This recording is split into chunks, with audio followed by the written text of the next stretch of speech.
Assalamu alaikum warahmatullahi wabarakatuh. Hello everyone, welcome to our 3 minutes English spoken class.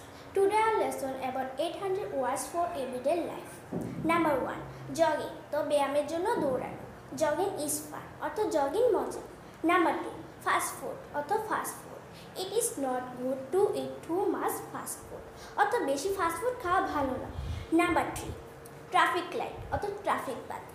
For your safety, check the traffic light অর্থ তোমার নিরাপত্তার জন্য traffic বাতি লক্ষ্য করো।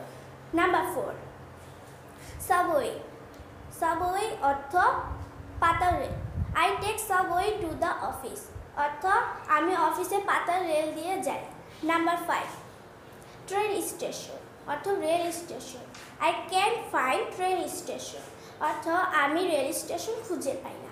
So friends, that's all. See you next video. আসসালামু আলাইকুম রহমতুল্লাহি ওয়া বারাকাতুহু।